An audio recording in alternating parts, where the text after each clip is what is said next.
E aí, pessoal, tudo bem? Sejam bem-vindos. Eu tô aqui para falar sobre os princípios do Evangelho. Nós já tivemos uma série de vídeos no canal Videira Verdadeira sobre os princípios do Evangelho, que foi apresentada pela minha mãe. A minha mãe, ela foi professora de princípios do Evangelho por muito tempo, acho que aí uma década. E ela ensina muito bem, não sei se vou estar no nível dela. Quais são algumas coisas para você que mostram que Deus existe? Você sabe que existem pessoas que não acreditam em Deus. Algumas pessoas, elas são contra tudo que se fala de Deus ou de um ser superior. Outras, elas não têm certeza sobre a existência de Deus, dizem, talvez exista Deus, mas se ele existe, eu não sei. Ou ainda, se ele existe, ele não se importa conosco. Grande parte da humanidade, ela tem uma crença equivocada de Deus. Como nós vamos ver aqui, a revelação moderna trouxe os verdadeiros atributos e características de Deus. E quão importante é tornar essas coisas conhecidas para todas as pessoas. Sabe por quê? Porque você crendo em Deus ou não crendo, Deus ainda é seu Pai. Deus existe e você acreditando nele ou não acreditando, ele continua sendo Deus. Mas nós perdemos muito de não crer nele, de não obedecer seus mandamentos, porque um dia, meus irmãos e irmãs, todos nós, independente de nossas crenças, independente de nossas ações, não importa se você é bom, se você é mau, se você acredita em bom e mal, todos nós vamos estar diante de Deus. E nós vamos reconhecer naquele momento que ele existe. Nós vamos poder negar ele? Está diante de nós. Não tem como fazer isso. Alguns vão sentir tanta vergonha e tanto medo que vão desejar que as montanhas cubram eles para escapar da visão de Deus. Um Deus bondoso, amoroso, que sempre estendeu a mão para ajudar e socorrer seus filhos. Aí você pergunta, tudo bem, Lucas, mas por que eu não lembro de Deus, como ele se parece, como ele é? Se Deus existe, por que eu não consigo ver ele agora, né? Bom, existe motivo para isso, e o motivo é que nós estamos passando por um teste na mortalidade para que nós possamos nos aperfeiçoar. Porque antes de nós nascermos nessa terra, nós já existíamos, nós estávamos com o Pai Celestial. As feições dele, o caráter dele era muito evidente para nós. Nós interagíamos com ele.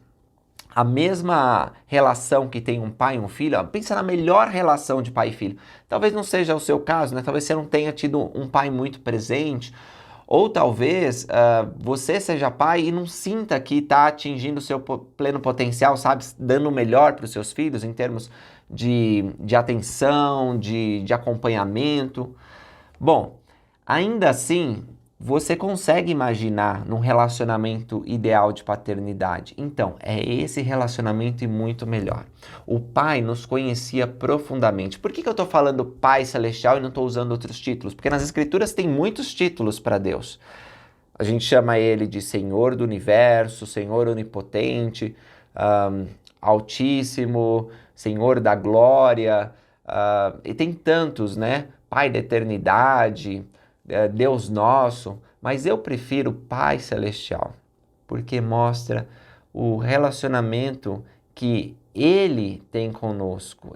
A sua maior aspiração é que nós possamos estar com Ele novamente em glória. Então, esse estado mortal, ele é necessário para o nosso progresso eterno. A gente teve que passar por um véu do esquecimento. E a gente não lembra de quem é Deus. E nessa vida a gente vai galgando, aos poucos a gente vai descobrindo a verdade e a gente vai reconhecendo a nossa origem divina. Vai aprendendo sobre Deus, vai aprendendo sobre o seu plano eterno. Inclusive vai aprendendo que Deus amou o mundo de uma maneira tão sublime que deu a nós seu Filho Jesus Cristo. Jesus Cristo é a imagem expressa do Pai. Quanto mais nós aprendemos de Jesus Cristo, mais o amamos e mais amamos o Pai. Porque o Filho e o Pai são um. Não no corpo físico, eles não são a mesma pessoa.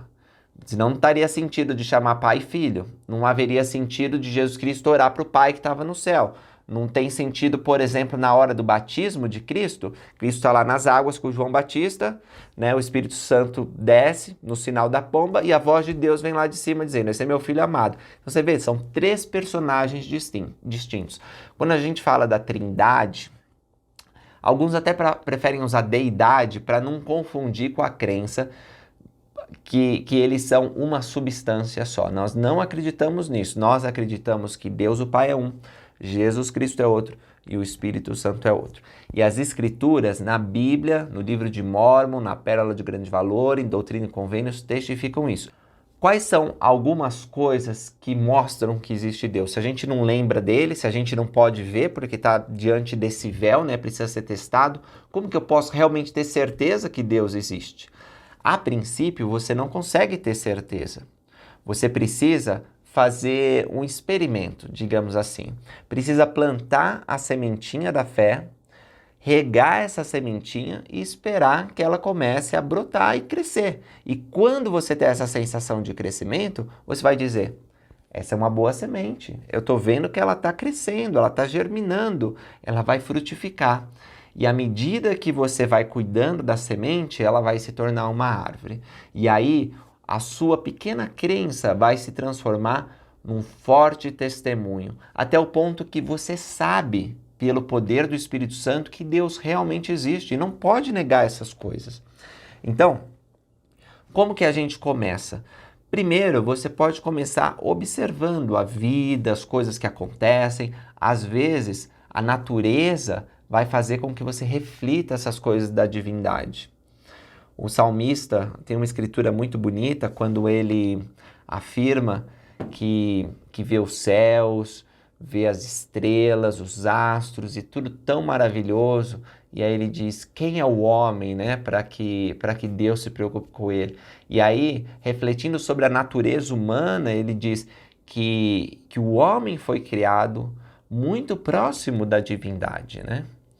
E essa é uma coisa importante. Então, se você vê a natureza ao seu redor, a natureza do seu corpo, os movimentos, as coisas que acontecem, imediatamente você começa a refletir: isso não é por acaso, deve haver um propósito. Uma outra maneira de começar essa jornada é pelas Escrituras. Começa a ler a Bíblia, começa a ler o livro de Mórmon.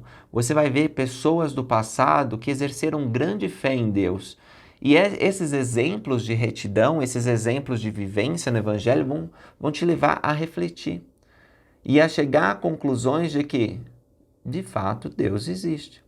Você pode também começar essa jornada por meio de uma reflexão filosófica. Muitos filósofos do passado, eles chegaram a essa conclusão de que deve existir uma força. Alguns disseram: deve ter alguém que fez o primeiro movimento. Outros disseram: bom, se eu duvidar de todas as coisas, eu não posso duvidar de mim mesmo, né? Porque eu estou duvidando, então logo eu existo. Se eu estou pensando, eu existo. E aí, a partir disso, eles começam a jornada que fala: existe alguém que quer enganar a gente. Se existe alguém que quer enganar, deve existir alguém que quer nos salvar.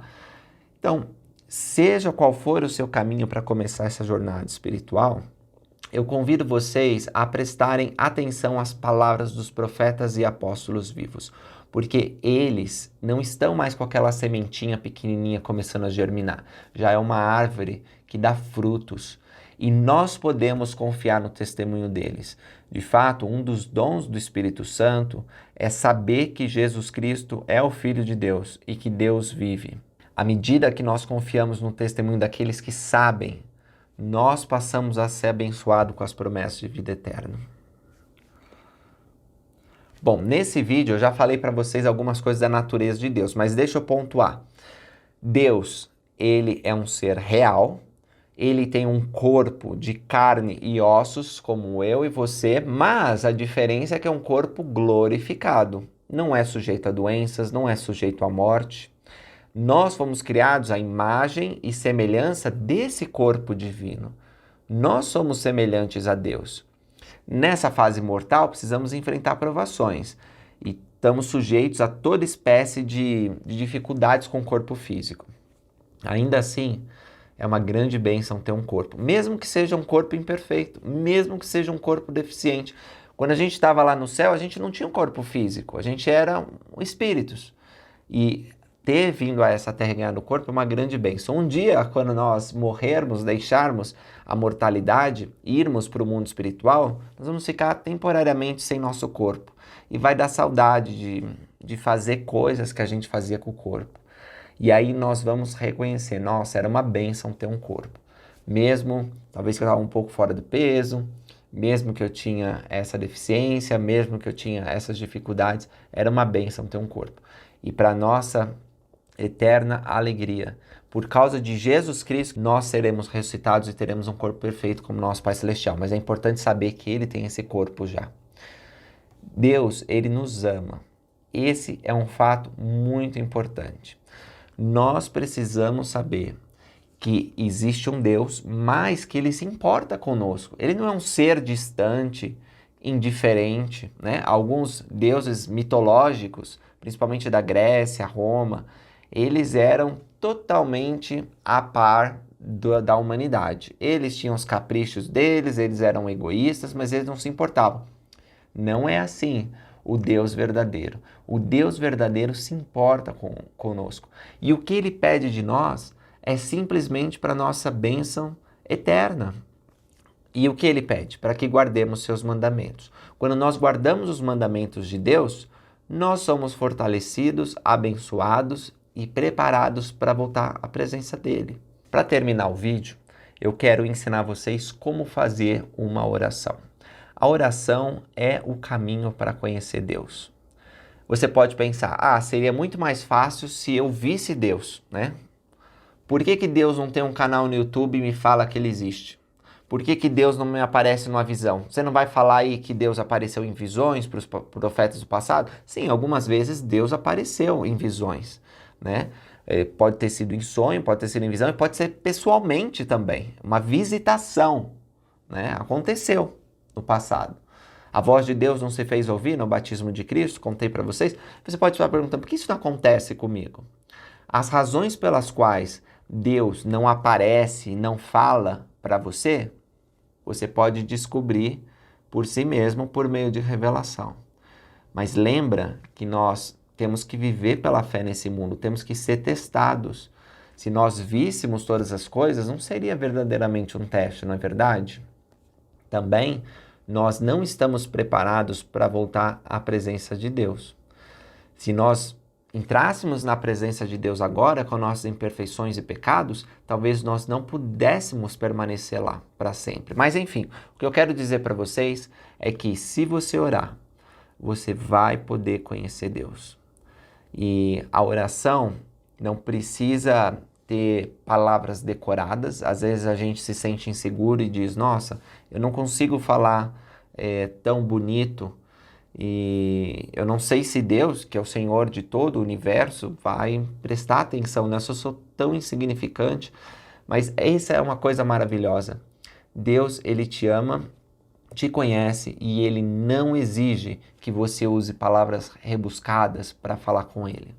É verdade que nós precisamos ter respeito, mas se você abrir seu coração, e talvez seja melhor você fazer isso num lugar privado, sem interrupção, com calma, concentrando seus pensamentos nas coisas de Deus. Talvez em preparação a essa oração você possa ter lido as Escrituras, ouvido a palavra dos profetas, ouvido os servos dele, os missionários.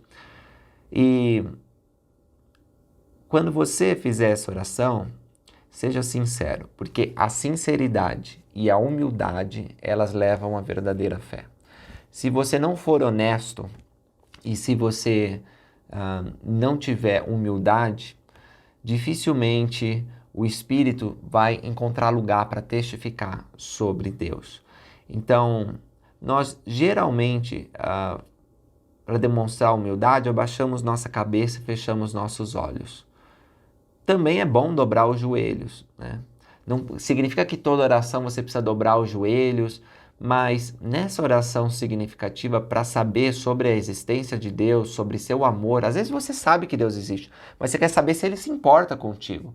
Então, quando você fizer isso, procura ser humilde. E Abre o coração para Deus. E olha, a humildade significa aceitar o tempo e a maneira de Deus. Não diga para Deus, Deus, eu quero que apareça um anjo agora para saber que tu existe. Ou eu quero que essa comida desapareça e eu vou, sabe, pedindo um sinal. Não é assim. A gente não força as coisas espirituais.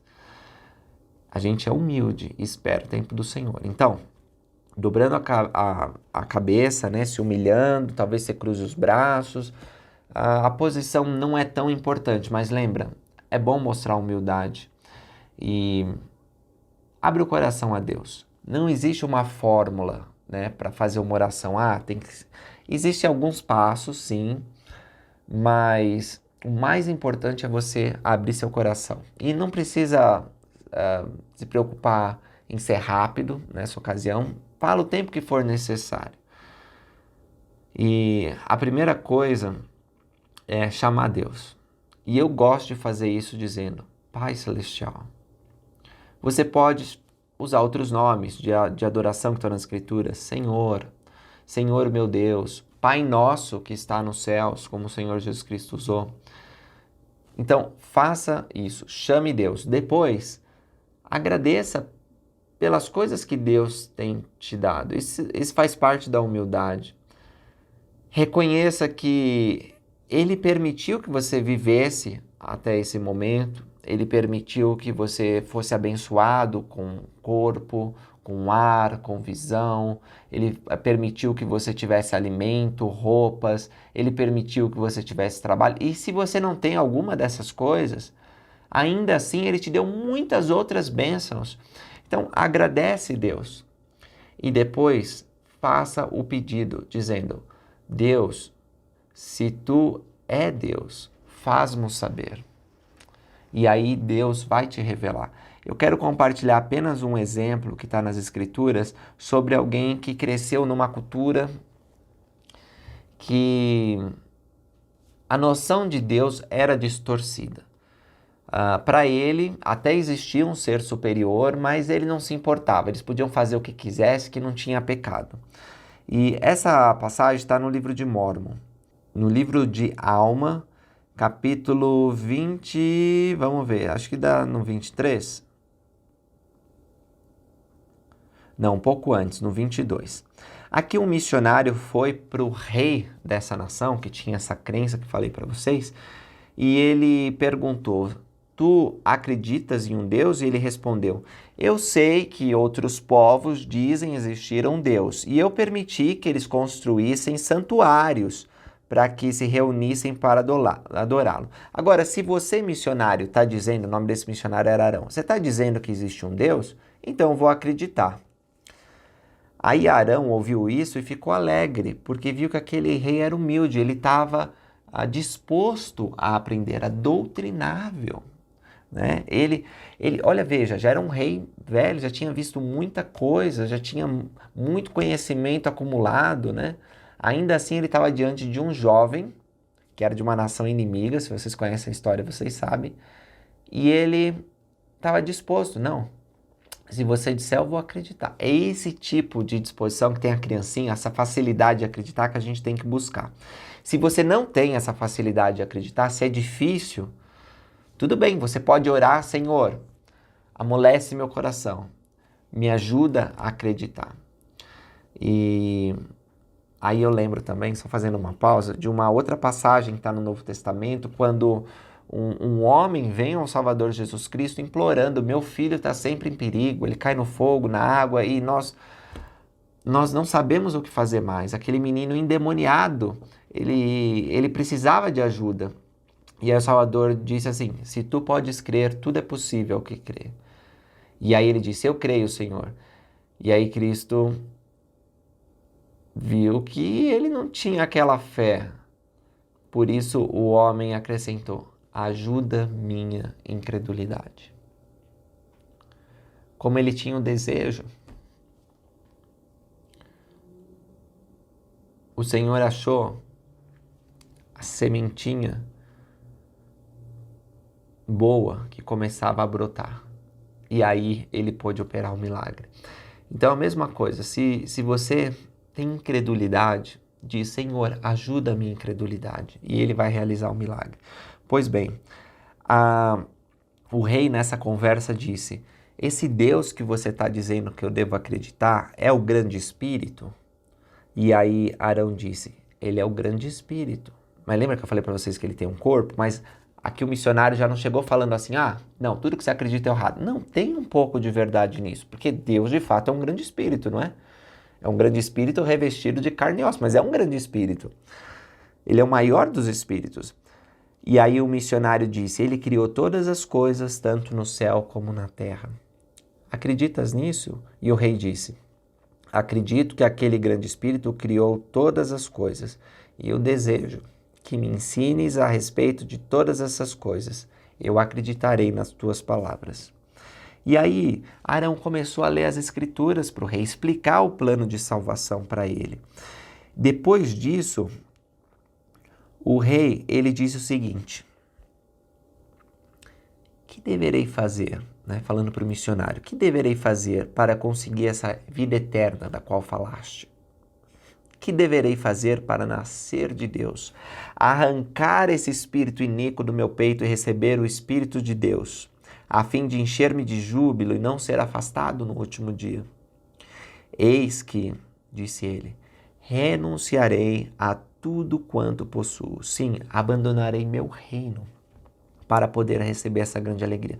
Você percebe a disposição de consagração que tinha esse rei? E aí, será que você fez o sacrifício necessário para conhecer essas coisas divinas?